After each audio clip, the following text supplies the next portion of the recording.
Hey everyone, this video is going to be a little bit longer than most of my reviews, but I'm actually showing you two products.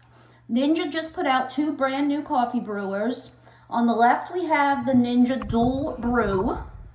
On the right we have the Ninja DualBrew Pro. So what I'm going to do is I'm going to go through the features first of the DualBrew Pro, and then I will go back to the DualBrew and tell you exactly which of those features it is lacking. Because as you would imagine, the only real difference between the two is that the Pro is going to have more features. So starting on the left-hand side here, you'll see this button right here. It has a coffee bean on it, and it has a raindrop. This is where you switch between coffee and water. And the reason you might want to do that is because you can have your water come through its own system.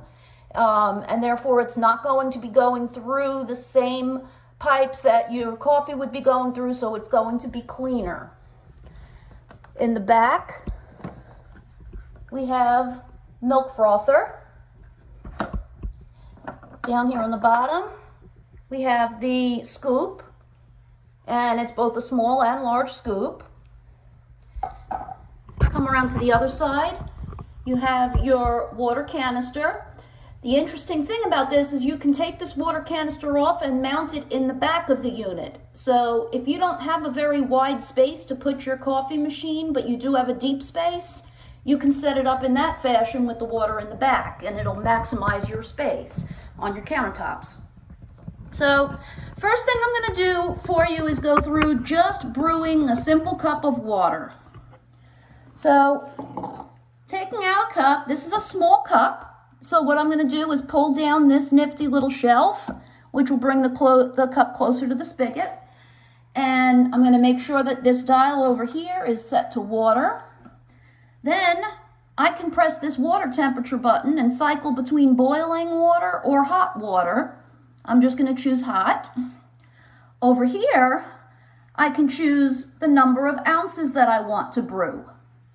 So now I can brew up to 60 ounces, or I can brew as few as 2 ounces. I'm not quite sure why it is flickering at me now. So what I'm going to do is just start over. Set my temperature to hot, twist the brew until I get to what I need, and like I said, it goes up to 60, but I'm just going to leave it on 2 for purposes of this video because I want it to go quickly. And then I'm just going to press the start brew button. It does take a few minutes before or not a few minutes, but a few seconds before it will start brewing.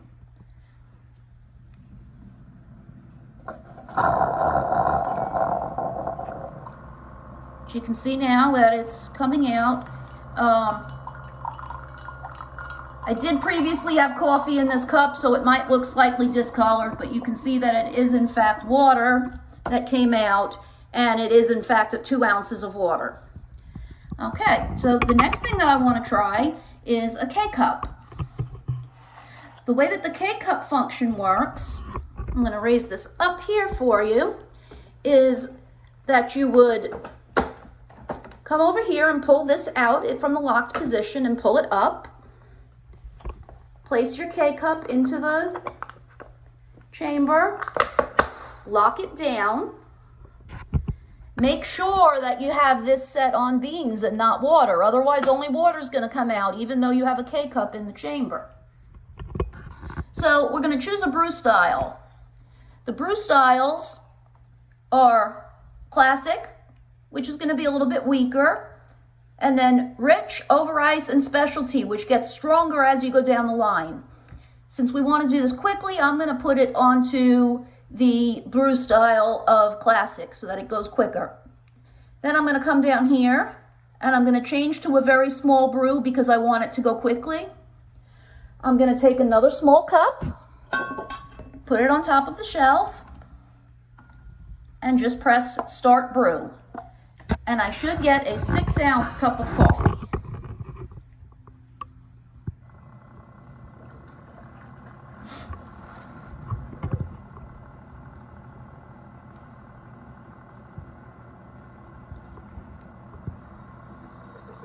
And here it comes. I put this in the same style cup as the water. The water has 2 ounces. This one should have 6 ounces. So we'll compare the 2 cups to see how accurate the outflow is compared to what it should be.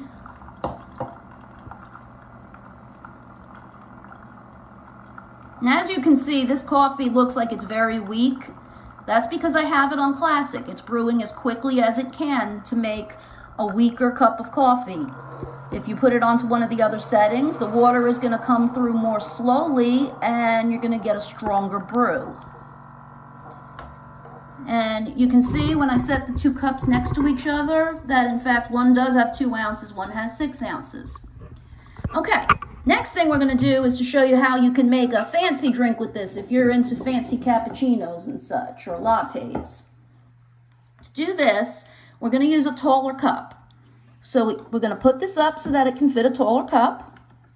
And we're going to take our cup and put some milk into it. For purposes of this demonstration, I'm not using real milk. I'm just using soy for coffee. It is not going to froth as much as if you use skim milk or 1% milk, but it'll do its job. So I put some coffee in the bottom, some milk in the bottom of the cup. Now I'm going to come over to this side where we have the frother, and I'm going to pull it out. I'll place my cup under the frother so that it's in the milk and press it down. You do have to hold it for it to froth. You can't just press it down and leave it. You have to hold it while it's frothing.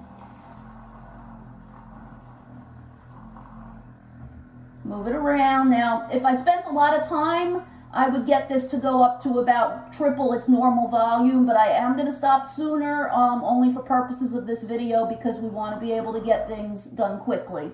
To take the frother off, it's very simple. You just have to twist it, pull it down, and rinse it. So now that we have the milk frothed, I'm going to add some special flavors. In this case, I am going to put in some creme de menthe. So I'm just going to pour a little bit on top. And then I'm going to brew the coffee. But this time I'm going to brew the coffee using ground coffee and not beans. So what I'll do is I'll pull this up, take out my K-cup, and, sorry, I wasn't showing you that, and then pull out the entire unit. All I had to do was push it in and pull out the unit. What that leaves is this section, which is where you're going to do your ground coffee. So, and I had some in there brewing already, which is why it looks a little messy. And I am going to reuse the brewer from last time because just for purposes of this video, I don't want to have to waste another insert and more coffee. I will add a little more coffee just to make sure it's strong enough. And then what you do with grounds is you pull this out and this will cover it up. If you look here, you'll see the menu has changed. I'm sorry, the menu has not changed from the K-cup. It's from the water that it changed. Okay, so what you're going to do here, I'm going to scroll down to specialty because I really want this to be a strong brew. And I'm going to only do 4 ounces, but I could do a little more if I wanted to by turning the dial. And I'm going to begin my brew.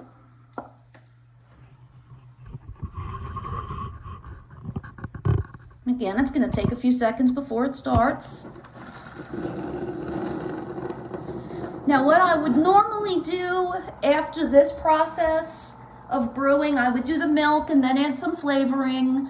I would also usually put a little bit of sweetener into the milk before I froth it. But then I would add, do the milk with a little bit of sweetener, add my flavoring. Then I would brew the coffee on top. And as you can see, the stream is coming out much slower than it did last time and much less. And that's because I had it on specialty. I'd normally put a little bit of whipped cream on top, but I don't have any right now. So we'll just sprinkle some chocolate on top instead. And what we have is a beautiful layered drink. Okay, so you've seen the features of this DualBrew Pro now.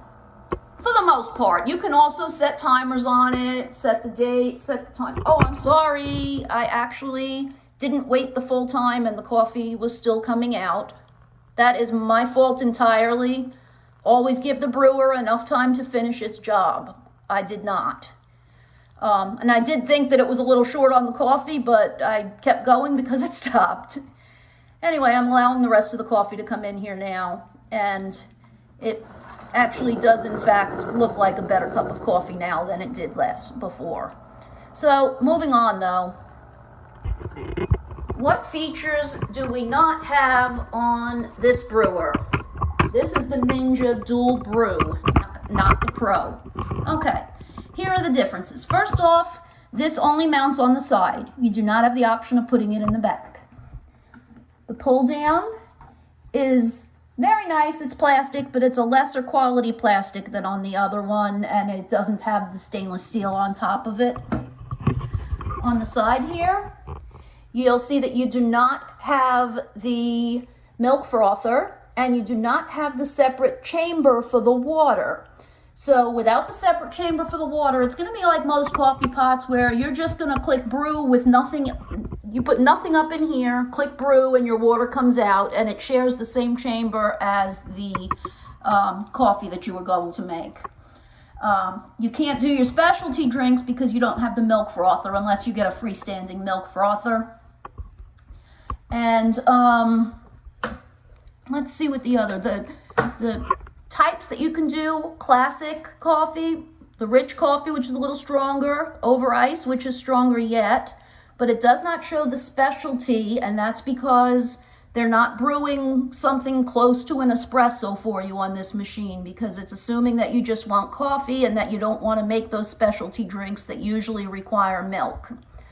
Like the other one, you can keep warm, you can put on a delay, you can set the hours and minutes. I'm not going to really get into that in this video because it's too long. But the only other thing would be with both brewers, this is your other option. You can brew a full carafe at a time. So in this, you would do it just like I did my specialty drink, except all you would do would be to lift open the top, put in your filter, add about 5 big spoons of coffee, and set this, turning it all the way to the largest ounces, go over to the, until it goes over to the other side and does a large carafe of up to 60 ounces, and then brew it right into there, and then you can put that on the keep warm. So which one do you get? That's the big question. So let me say, both of them work very well. I don't have a problem with either brewer. However, this brewer is currently selling on Amazon for $200. This one is selling for $230. To me, $30 is not a lot of extra to pay in order to be able to get the dedicated water chamber, the milk frother, and the ability to make a lot more drinks. And it's a little slightly better build. That being said, if I saw this one on an incredible sale or an incredible clearance and the difference in price between the two models was maybe $60 or $70, then I would consider going with this one. And I do think it's a good brewer. But if you're like it is right now, where there's only a $30 difference in price, this is the one that it's at. And this is the Ninja DualBrew Pro. Both of these are 5-star machines, and both of them are good values for the price. But the DualBrew Pro is the better value of the two.